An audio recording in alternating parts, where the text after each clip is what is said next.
Interior and National Administration Cabinet Secretary Professor Kithure Kindiki has publicized this 100 days since assuming office in the Ministry of Interior, saying that crime has reduced by 13.5%. The Interior Ministry boss has likewise claimed that owing to the increased numbers of security personnel in the police force, cases of insecurity witnessed in the country's capital city, Nairobi, have been contained.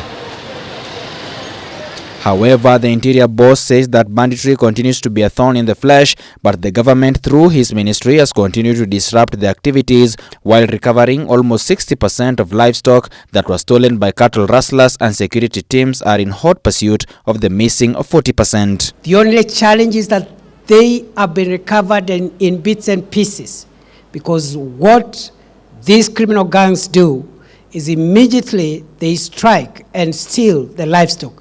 They divide it into small numbers and disappear in different directions. And that is why it is seldom that our security forces will be able to recover the stolen herd all at once. Professor Kindiki noted that this has been achieved through the use of aerial and ground surveillance, at the same time managing to thwart several terror plots. Kindiki revealed that the government has established a high-level counter-banditry land and air team, complete with the situation room in the ministry's headquarters, to oversight daily progress in the war in a bid to end banditry in Kenya. The government is investing in community-based intelligence, drone surveillance technology, modern personal protection equipment and kitting for our security personnel, and application of land and air assets to neuter bandits and rustlers.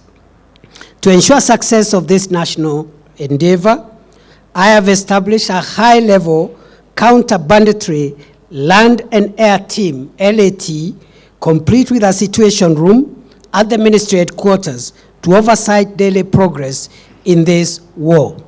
Going further in the short and long term, Kindiki said the government will roll out a Marshall Plan to open up such areas with social-economic infrastructure projects to correct historical developmental imbalances in the country.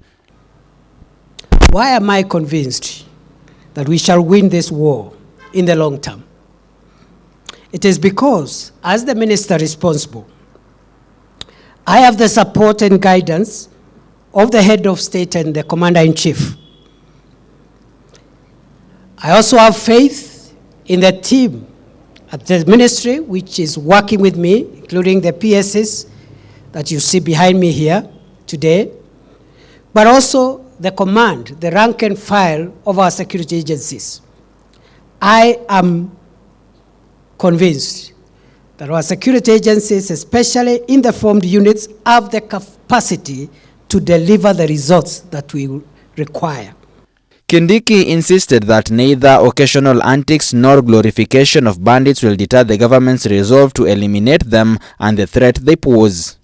We pray for the patience of the people of Kenya, the support, prayers, and moral solidarity as we dismantle, neutralize, and permanently disable this network of criminals that have caused untold suffering, the shedding of innocent blood, the suffering of populations, the dispossession and anguish in a large part of our country, actually approximately 66% of Kenya's landmass. He says the nearly 6,000 newly joined officers to the National Police Service, as well as nearly 3,000 Kenya Prison Service officers, will immediately be deployed to security hotspots in the country, even as the government sustains its fight against crime. CS Kindiki further noted that the nation is not yet out of the woods, and he is aiming to have the crime rate numbers die down completely.